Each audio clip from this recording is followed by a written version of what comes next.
Las herramientas de tu padre son patrimonio de los Sobrado. Entrégalas y vete a Gijón. Es lo mejor. ¡Fuera de mi casa! Y no vuelvas.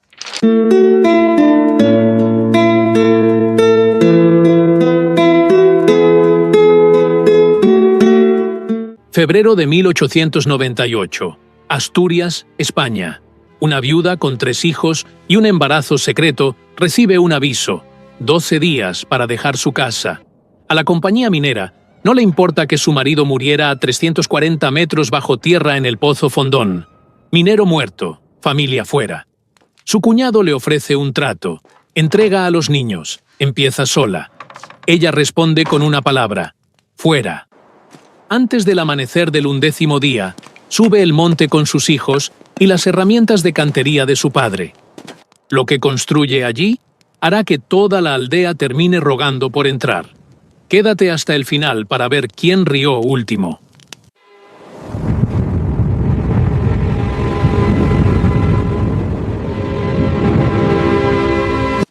La mañana del 12 de febrero de 1898, Mencía Cuesta de Sobrado llegó a la plaza del Fontán de Oviedo antes de que el sol terminara de asomarse sobre los tejados.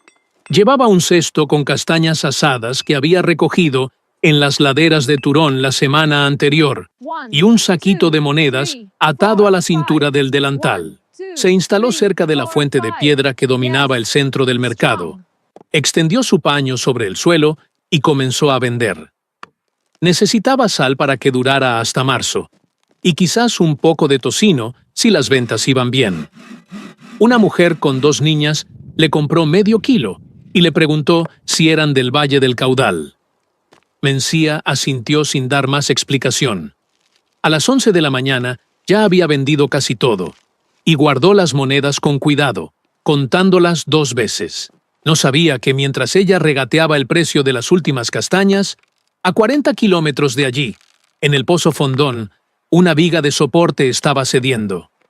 No sabía que Gaspar, su marido, estaba a 340 metros bajo tierra cuando el techo del túnel se vino abajo. No sabía que ya era viuda. Lo supo por el silencio. Al volver a Turón por el camino que bordeaba el río, notó que algo había cambiado en el aire de la aldea. Un grupo de mujeres junto al pozo de agua dejó de hablar cuando ella pasó. Ninguna la saludó. Una madre llamó a su hijo con un grito seco y lo metió dentro de la casa. El herrero, cuyo martillo sonaba a esa hora todos los días sin falta, estaba parado en la puerta de su taller con los brazos cruzados. Mencía no necesitó que nadie le explicara. Había crecido en tierra de minas y conocía el lenguaje del desastre, la manera en que un pueblo contiene el aliento antes de que lleguen las palabras. Caminó el resto del trayecto con el corazón ya de luto, aunque su rostro no revelaba nada. Cuando llegó a la puerta de su casa, encontró a sus 3 hijos sentados en el escalón de piedra. Rodrigo, de 11 años, sostenía la mano de su hermana Amadora. El pequeño Telmo, de apenas 4, estaba aferrado a un caballo de madera que su padre había tallado el invierno anterior. Rodrigo levantó la vista hacia su madre con una expresión que ningún niño debería tener que llevar: la mirada de alguien a quien le han pedido que cargue una noticia demasiado pesada para su edad. Mencía se arrodilló frente a él y le puso una mano en la mejilla. ¿Quién vino?, preguntó, aunque ya sabía la respuesta. El capataz de la mina, dijo Rodrigo con voz ronca. Dijo que papá no va a volver.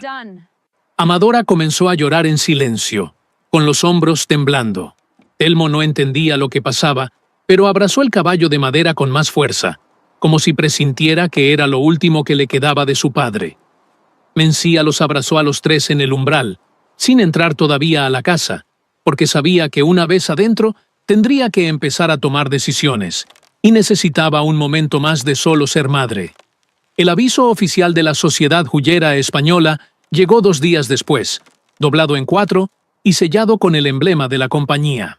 Lo trajo un muchacho que no tendría más de 14 años, que llamó a la puerta con 2 golpes rápidos y lo entregó sin mirar a los ojos. Mencía lo abrió en el umbral y leyó despacio: 12 días para desocupar la vivienda. Esa era toda la consideración que la compañía ofrecía a la familia de un minero muerto. Dobló el papel con una calma que ella misma no esperaba y lo puso sobre la mesa junto a la jarra de agua. Los días siguientes fueron de puertas cerradas. Mencía tocó 6 en total, buscando un lugar donde vivir con sus hijos. Primero fue a casa de un primo de Gaspar en Villanueva, quien le ofreció llevarse a Rodrigo como peón de granja, pero no podía alimentar a los demás. «Entiéndelo, Mencía, ya tengo 5 bocas», le dijo sin mirarla a los ojos. Luego visitó a una viuda que alquilaba un cuarto en las afueras de Turón, pero el precio que pidió habría consumido hasta la última moneda que Mencía había ahorrado en 3 años. Un arrendador en Mieres, dueño de una casa vieja al final de la calle del Molino, le dijo con toda naturalidad que sin un hombre que firmara el contrato no podía haber trato. Lo dijo sin maldad, como quien describe el clima, y eso lo hizo peor. El sábado, 6 días después de la muerte de Gaspar, apareció Olegario Sobrado.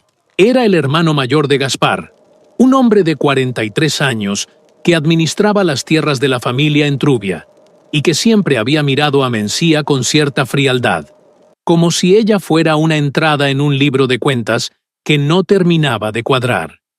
Llegó con un documento escrito a mano y notarizado, alegando que las herramientas de cantería que el padre de Mencía le había dejado pertenecían al patrimonio de los Sobrado por derecho de matrimonio.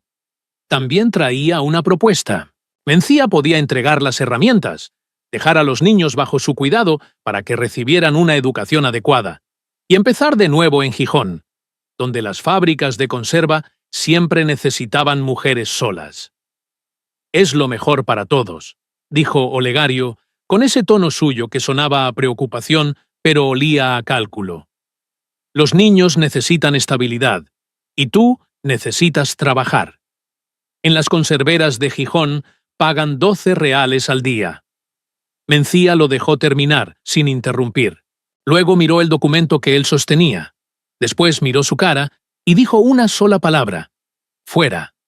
Olegario parpadeó, como si no hubiera escuchado bien. «Mencía, sé razonable. Una mujer sola con 3 críos no puede». Ella abrió la puerta y repitió, más despacio: «Fuera de mi casa». Él dobló el documento, se lo guardó en el bolsillo del abrigo, y antes de salir le dijo que se arrepentiría. Mencía cerró la puerta con una suavidad que pesaba más que cualquier portazo. Esa noche, cuando los niños ya dormían, Mencía abrió el cofre de madera donde guardaba las herramientas de su padre. Estaban envueltas en el mismo cuero engrasado que Braulio Cuesta había usado para protegerlas durante 40 años. Había cinceles de varios tamaños, un mazo con el mango gastado por décadas de uso, una plomada, un nivel y un martillo pequeño cuya cabeza sonaba limpia en cada golpe. Braulio había sido uno de los últimos maestros canteros de Asturias, un hombre que construía muros sin argamasa, usando solo la gravedad, la presión y un conocimiento transmitido de padres a hijos. Había llevado a Mencía a las obras, desde que ella podía caminar, y para cuando cumplió 12 años ya sabía distinguir por el sonido del martillo si una piedra aguantaría o se quebraría. Debajo de las herramientas encontró la nota que Gaspar había escrito en su primer aniversario de casados, con esa letra grande y torcida que él tenía. Decía que ella era la persona más terca que había conocido en su vida, que había días en que eso lo volvía loco y días en que era lo único en que confiaba de verdad. Mencía la leyó hasta el final, la dobló con cuidado y la volvió a guardar debajo de todo. Se llevó la mano al vientre, donde un cuarto hijo crecía en silencio. 7 meses. Nadie lo sabía, ni siquiera Gaspar antes de morir. Había querido esperar al momento perfecto para decírselo. Ahora no habría momento perfecto, solo esto: un bebé que nunca conocería a su padre. En la madrugada del 11º día, antes de que la aldea despertara, Mencía vistió a los 3 niños con toda la ropa que podían llevar puesta.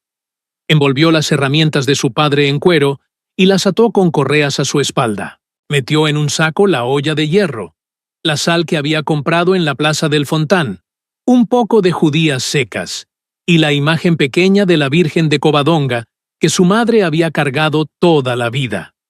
Salió sin dejar nota y sin cerrar la puerta con llave, porque la llave no era suya. Subió el valle del río Turón hacia el norte, donde los robles y castaños crecían tan juntos que formaban un techo natural. Conocía ese monte desde niña. Lo había subido con su padre incontables veces. Sabía exactamente a dónde iba. Una formación rocosa en forma de herradura, orientada al sur, protegida de los vientos del norte por una pared natural de granito, con 4 robles centenarios creciendo en el borde. La había visto a los 14 años, cuando subió con Braulio a evaluar piedra para una obra. Él se había detenido allí un momento largo, mirando la formación con esa intensidad callada de quien ve algo que otros no pueden ver. Luego había dicho, casi para sí mismo: si algún día necesitara construir algo que nadie pudiera derribar, sería aquí. Mencía nunca olvidó esas palabras. Ahora iba a ponerlas a prueba. Dicen que el silencio no dice nada, pero esa tarde en Turón me lo dijo todo. Las mujeres que no me miraron, los niños que desaparecieron de la calle, el martillo del herrero que dejó de sonar. Supe que era viuda antes de que nadie abriera la boca. Después vinieron los papeles, las puertas cerradas, los hombres explicándome lo que yo podía o no podía hacer. Olegario creyó que me rendiría, que entregaría a mis hijos por un trabajo en una conservera. No conoce a las mujeres Cuesta. Mi padre me enseñó a leer la piedra, a escucharla, a saber dónde poner cada una para que el peso no destruya, sino que sostenga. Esa noche, con sus herramientas en las manos, entendí que lo más valioso que me dejó no estaba en ningún papel, estaba en mí. Así que antes de que amaneciera, subí el monte con mis 3 hijos y lo que pude cargar. Iba hacia el único lugar donde mi padre dijo que se podía construir algo que nadie pudiera derribar. Y eso es exactamente lo que voy a hacer.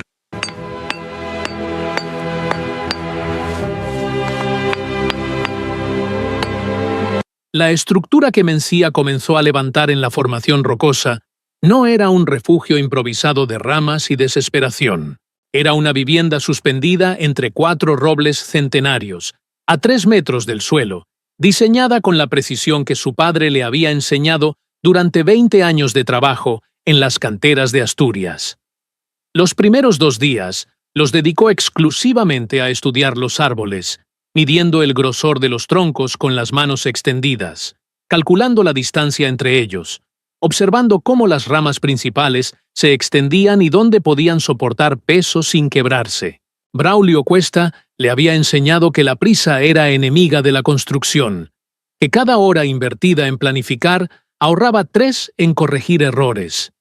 Mencía marcó los puntos de anclaje con tiras de tela de su propio delantal, 4 en cada árbol, y comenzó a tallar las muescas donde encajarían las vigas principales. Las paredes serían de ramas tejidas, selladas con una mezcla de barro y musgo que su padre usaba en los refugios de pastores del monte. Pero lo que haría diferente a esta construcción, lo que la convertiría en un hogar y no en una madriguera, era el sistema de calefacción que Braulio llamaba Gloria. Una cámara de piedras bajo el piso elevado donde las brasas arderían lentamente, irradiando calor hacia arriba durante horas.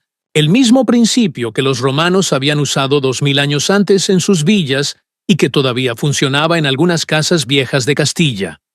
Rodrigo se convirtió en su ayudante sin que nadie lo pidiera y sin que nadie lo nombrara.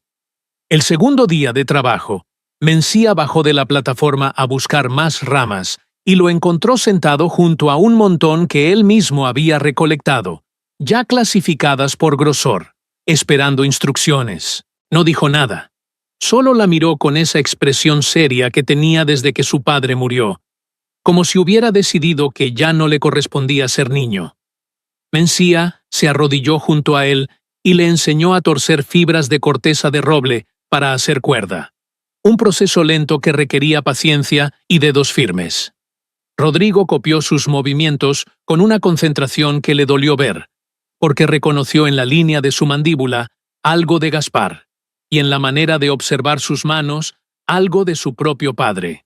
Trabajaron en silencio durante 1 hora hasta que Rodrigo preguntó: «Mamá, ¿cómo sabes qué piedra va en cada sitio?». Mencía no respondió con palabras.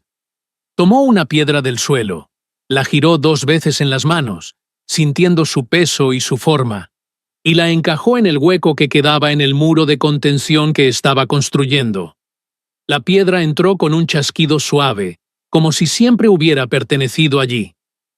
«La piedra te lo dice», respondió. Rodrigo la miró fijo, luego miró el muro, y no preguntó más. Pero Mencía notó que a partir de ese día él observaba cada piedra antes de moverla. Amadora, de 8 años, cargaba con una responsabilidad que no le correspondía, pero que llevaba sin quejarse.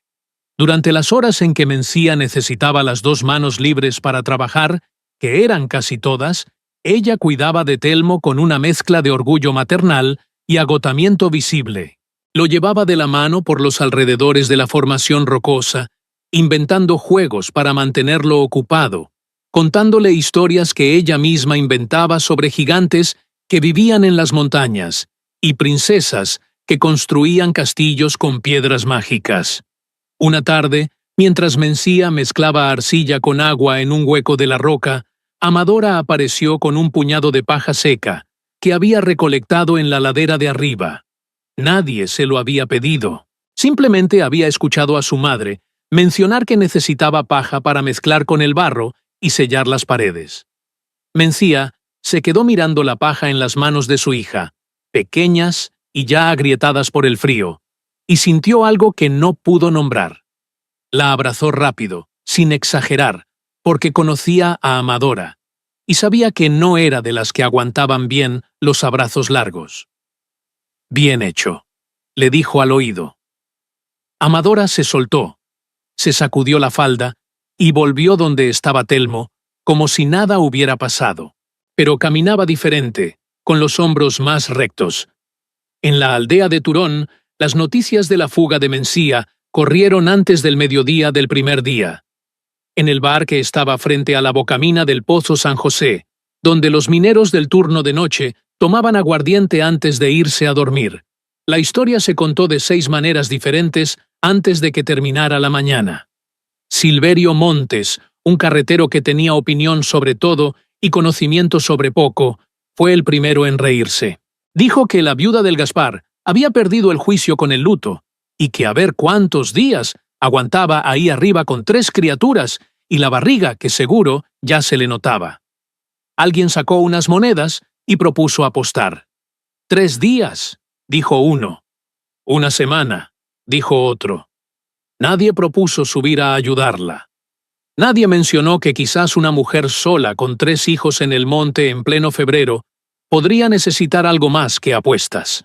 Olegario Sobrado no estaba en el bar esa mañana, pero se enteró antes del mediodía. No apostó ni se rió. Fue directamente a la oficina de la Sociedad Hullera Española, en Mieres, y pidió hablar con el administrador regional, don Ceferino Álvarez. Presentó una denuncia formal por abandono de menores y solicitó la custodia temporal de sus sobrinos. Don Ceferino tomó nota y le dijo que investigarían cuando el tiempo lo permitiera. Olegario no se conformó con la respuesta. Esa misma tarde visitó al padre Anselmo en la parroquia de Turón, un hombre de 60 años que había bautizado a los 3 hijos de Mencía y que conocía a la familia desde hacía décadas. Olegario habló de bienestar espiritual, de niños durmiendo a la intemperie, de una madre que claramente no estaba en sus cabales. El padre Anselmo escuchó sin interrumpir, asintiendo de vez en cuando, y cuando Olegario terminó, le dijo que consideraría hacer una visita pastoral cuando las circunstancias lo permitieran. No especificó cuándo. Lo que Olegario no sabía, lo que nadie en la aldea sabía excepto Mencía, era que ella llevaba 7 meses de embarazo, y lo que Olegario definitivamente no sabía era que si ese bebé nacía varón, el Código Civil de 1889, que llevaba apenas 9 años en vigor, le garantizaba al hijo el derecho a la herencia de su padre. Eso incluía la pequeña parcela de tierra que Gaspar había comprado con años de ahorro, junto a la propiedad de la compañía, y los derechos a la pensión de viudedad que Olegario estaba intentando reclamar a través de la custodia de los niños. Un hijo varón cambiaba todo el tablero legal, y Mencía lo sabía perfectamente. El parto llegó 3 semanas después de la huida, en una mañana de cielo gris que amenazaba lluvia pero no terminaba de cumplir. Mencía había sentido las primeras contracciones 2 días antes, suaves como susurros, y había preparado todo lo que podía preparar. Paños limpios hervidos en la olla de hierro, agua almacenada en recipientes de corteza, y una conversación larga con Rodrigo, explicándole lo que iba a pasar y lo que necesitaba que él hiciera. El parto duró 14 horas. Mencía lo atravesó en el suelo de la plataforma, sobre una capa de paja cubierta con el paño más limpio que tenía, con Amadora, manteniendo a Telmo ocupado en el rincón más alejado, y Rodrigo sosteniendo el farol de aceite con manos que temblaban, pero no soltaban. Ella le fue dando instrucciones entre contracciones, con una voz que intentaba sonar calmada, aunque el dolor le arrancaba el aliento. Cuando el bebé finalmente emergió, furioso y llorando con unos pulmones que prometían fuerza, Mencía lo sostuvo con manos temblorosas y lo alzó hacia la luz del farol. Era un niño, pequeño, arrugado, cubierto de sangre y vérnix, pero vivo y fuerte. Lo limpió con los paños que había preparado, lo envolvió en la tela más suave que tenía y lo puso contra su pecho. Lo llamó Braulio, como su padre, el hombre que le había enseñado todo lo que ella sabía y que ahora vivía en las manos de ella y en el nombre de su nieto. Construir con las manos vacías es mentira. Yo no tenía las manos vacías. Tenía 20 años de conocimiento que mi padre puso en ellas piedra por piedra. Cada viga que levanté, cada muro que sellé, cada cálculo que hice sobre dónde poner el peso y dónde dejar el hueco. Todo eso era él hablando a través de mí. Rodrigo aprendió rápido, más de lo que yo esperaba. Tiene los ojos de su padre, pero las manos de mi sangre. Amadora cargó con Telmo sin que nadie se lo pidiera, y eso me partió y me llenó de orgullo al mismo tiempo. El parto fue largo, 14 horas que se sintieron como días, pero cuando Braulio llegó llorando con toda la fuerza de sus pulmones, supe que había valido la pena. Un niño. Mi padre habría sonreído sin decir nada, que era su manera de decir todo. Ahora Olegario no puede tocar lo que es nuestro. La ley está de mi lado, aunque él no lo sepa todavía.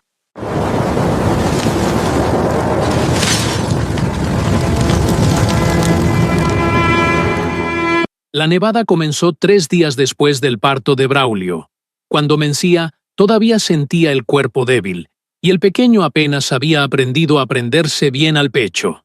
Los pastores más viejos del valle dirían después que había habido señales desde semanas antes, que los mirlos habían partido antes de tiempo, y que el ganado llevaba días inquieto sin razón aparente. Pero las señales siempre son más claras cuando ya no sirven para nada. La nieve empezó a caer la mañana del 3 de marzo y no paró durante 4 días seguidos.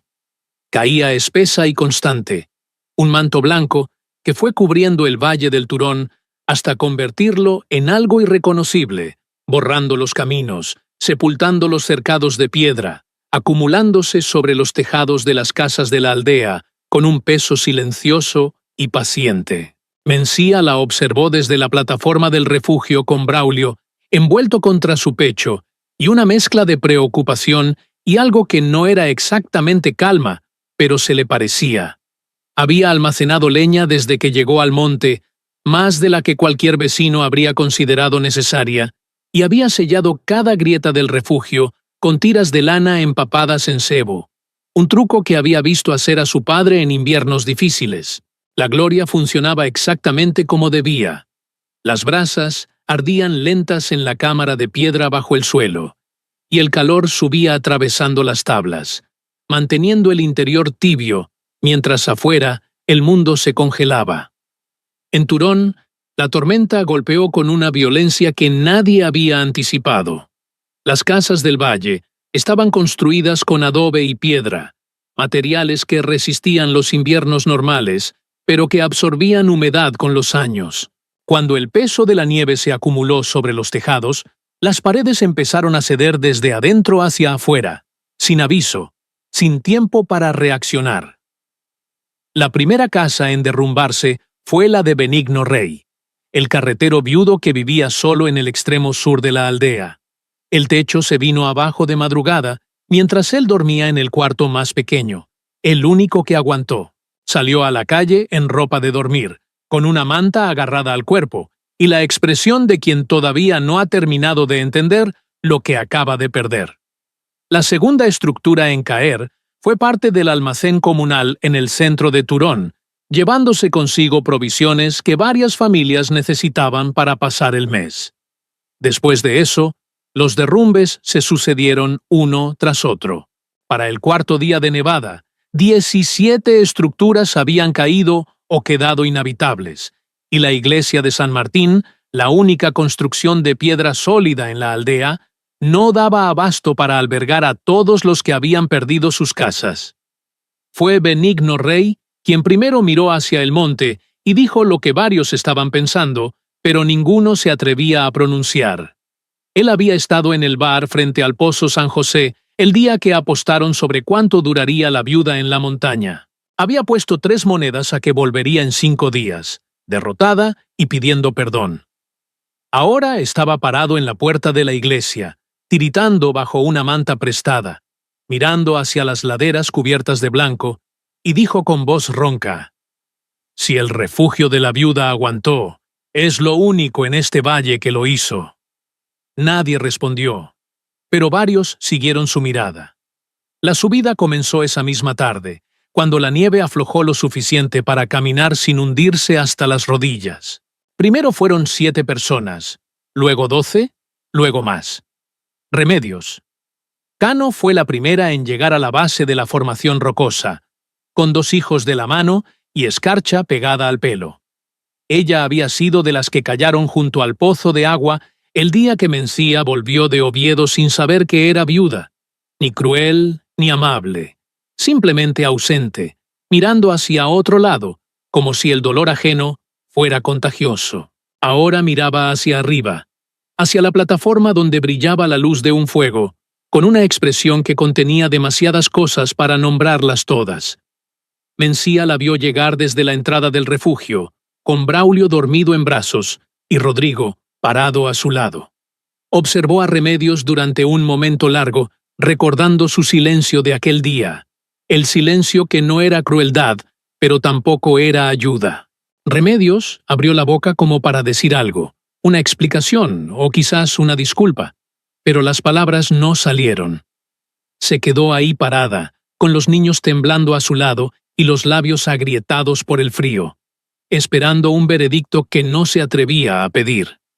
Mencía la miró un segundo más. Luego se apartó de la entrada y dijo simplemente: «Pasa, que los niños están helados». No hubo más que eso, ni reproches ni condiciones, ni recordatorios de quién había hecho qué. Remedios entró con los hijos, los sentó cerca de la gloria que irradiaba calor desde el suelo, y se quedó de pie un momento mirando las paredes, los encajes de ramas y barro, el techo que no goteaba, el sistema de calefacción que funcionaba sin hacer ruido.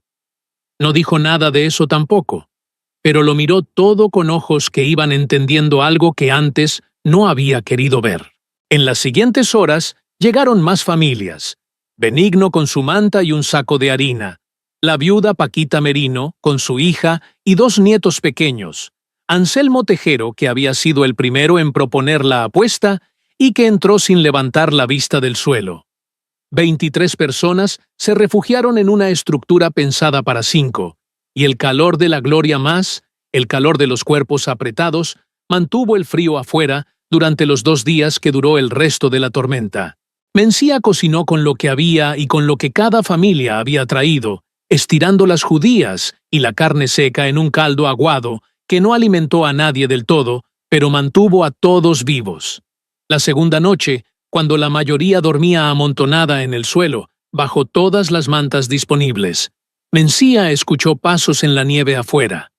Pasos lentos, pesados, de alguien que subía con dificultad. Se asomó a la entrada y vio a Olegario Sobrado parado abajo, con el abrigo empapado y el rostro gris de frío, mirando hacia arriba sin decir nada. El refugio enmudeció. Todos los que estaban despiertos sabían quién era y lo que había intentado hacer: la denuncia, la solicitud de custodia, las visitas al padre Anselmo, hablando del bienestar espiritual de los niños. Mencía lo observó durante un minuto entero, con Braulio dormido contra su pecho, sintiendo el peso de todas las miradas sobre ella. Luego señaló el rincón más alejado de donde dormían sus hijos y dijo con voz firme pero sin gritar: «Siéntate ahí. No me hables». Olegario subió la escalera con manos que apenas podían agarrarse a los peldaños. Se sentó donde ella había indicado. No volvió a hablar en todo lo que duró la tormenta, ni esa noche ni la siguiente. Cuando la nieve cedió y los caminos empezaron a abrirse, los refugiados bajaron uno por uno a ver qué quedaba de sus vidas. Remedios Cano fue la última en salir. Se detuvo en la puerta, se volvió hacia Mencía y estuvo un momento buscando las palabras adecuadas sin encontrarlas del tamaño exacto de lo que quería decir. Finalmente, dijo que mandaría a su marido con leña en cuanto el camino estuviera limpio. No era una disculpa, era lo que tenía disponible. Mencía asintió y la dejó ir, porque entendía que hay personas que no saben pedir perdón con palabras, pero saben hacerlo con actos. En abril, cuando las flores silvestres empezaban a brotar en las laderas, llegó un hombre llamado Aurelio Vega, ingeniero de una compañía minera del Caudal, con un cuaderno de tapas negras y expresión escéptica. Había oído hablar del refugio que había sobrevivido la peor nevada en 40 años y venía esperando encontrar una choza que había aguantado por suerte.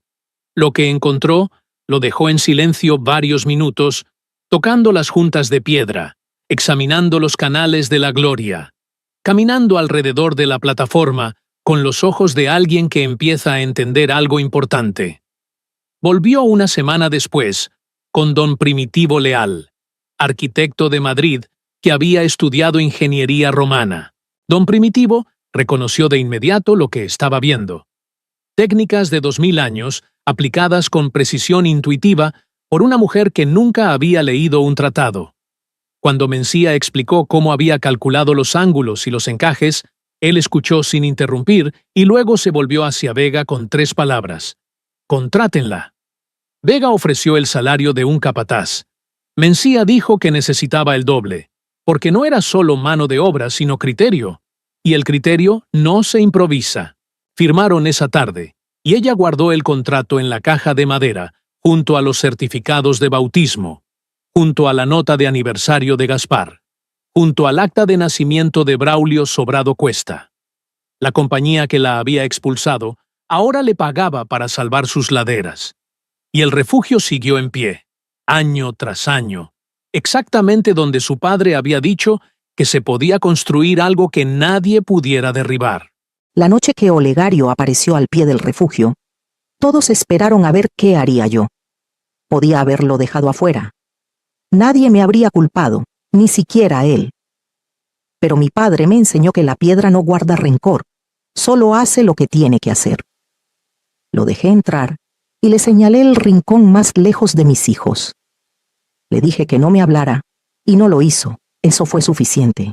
Cuando la tormenta pasó, Remedios me prometió leña. Benigno bajó la cabeza al pasar.